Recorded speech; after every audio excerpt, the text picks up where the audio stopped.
Hi everyone, my name is Tanveer Mohammed Masood, and I'm actually a teacher in Tawhid International School.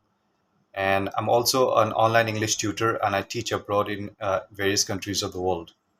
I have the experience of teaching in major countries across the globe, including Europe, Asia, Africa, and even the Gulf regions.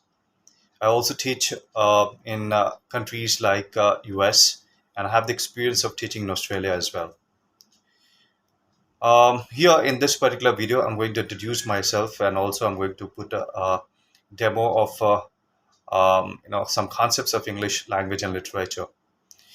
Over the last 8 years, I've been teaching English language and literature, and though I have the experience of teaching at the school level, but I have also taught at the university level through the online mode.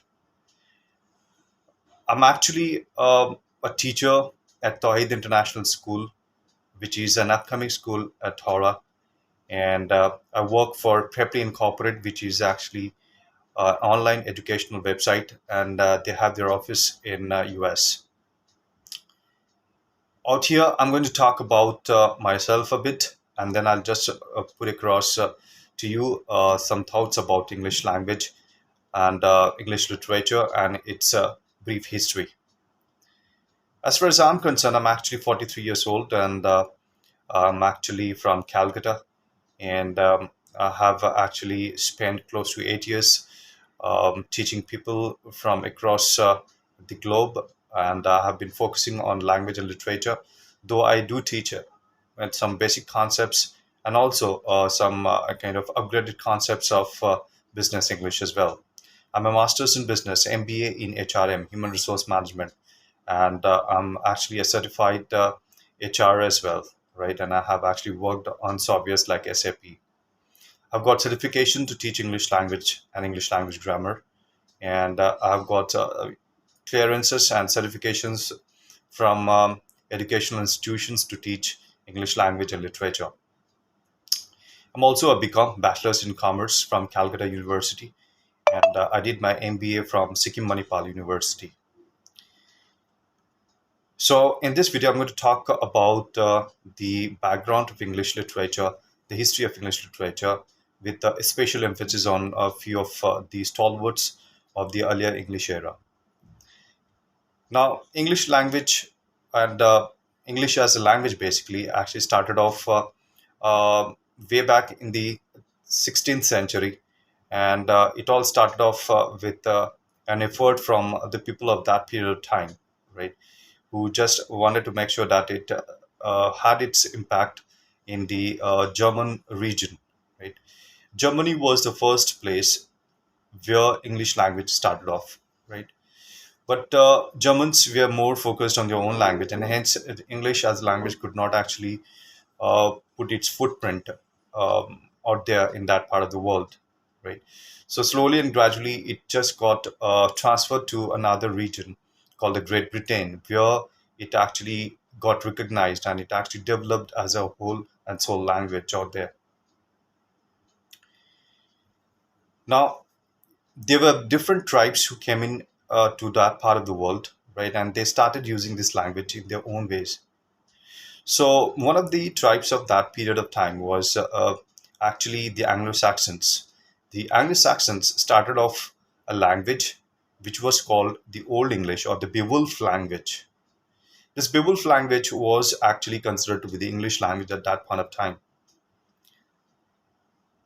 The Anglo-Saxons basically used this language uh, in uh, in their own daily affairs, and they used to compose different types of work. The poets, the stalwarts, the intellectuals, the novelists, right? During that period of time, they started off using this language, and they used this language to create their own work. However, after the Anglo-Saxons perished, after they just got kind of eliminated for some reason or the other, this Beowulf language actually got a little jolt, and it completely got perished, and it was replaced by a new language, which was the modern English language, and which is actually the modern English language that we speak nowadays. So this language is also called the Anglo-Saxon English, because this Anglo-Saxon English was actually the creation of the people of that period of time by the Anglo-Saxons, and hence that was called Anglo-Saxon English language. We need to mention the father of English literature, Geoffrey Chaucer, out here, because he was the one who started off his literary work. The first literary work that was created by him was Lyrical Ballad, and he worked in close contact with Samuel Taylor Coleridge, and both shared their literary ideas, their thoughts, their intellect, and they created a kind of an epitome of success, right? They created a masterpiece, in fact, right? That was called the Lyrical Ballads, right?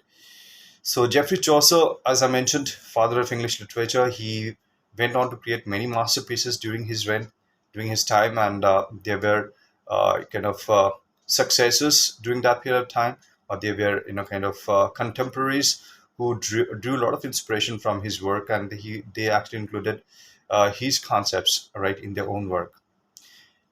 We need to mention about another very predominant uh, theory and concept during that time, that was the concept of romanticism. The concept of romanticism is derived from the work of Geoffrey Chaucer, wherein he actually, along with the other contemporaries, focus on this idea of putting in thoughts of various genre, right? Wherein he actually put in thoughts of various kind of backgrounds, which made their work more and more interesting. So romanticism was actually a concept which talked about emotions, which talked about the fact that a poet can actually introduce something more interesting in his work or her work for that matter, to pull the thoughts of their listeners and the readers for that matter. So romanticism is actually a concept of emotion, drama, um, maybe human kind of complexities, right? Love and affection, which was introduced for the first time in English literature and English literature work, right? So this concept of romanticism was actually kind of met with huge amount of success. People started showing a lot of interest, and they actually put in their keen interest in those works which had this concept of um, romanticism in it, right? So it made the literary works all the more kind of interesting, and it made kind of literature all the more kind of appealing for the people. We need to also mention about few other stalwarts of the history of English literature, and we need to mention William Shakespeare, who was one of the finest dramatists and playwrights of his time. He's the one who created masterpieces like Romeo and Juliet, Julius Caesar, The Merchant of Venice, Macbeth, and so on and so forth. Julius Caesar is one of his masterpieces, wherein he talks about human complexities, where a person who is honest, upright, and straightforward, and patriot as well, is led to the limbo of disaster and devastation by his own close people. It talks about how human, kind of complexities, and how people can actually kind of destroy each other for that matter, right? People like Cassius actually try to betray their own leader, right? People like Brutus, they try to betray their own good friend, and eventually, he's led to rest.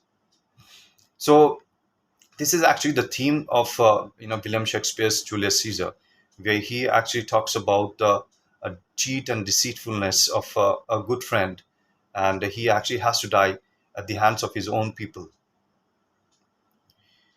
So this is about Julius Caesar, and I hope this demo video of mine is actually liked by the selectors and by the governing body of this college.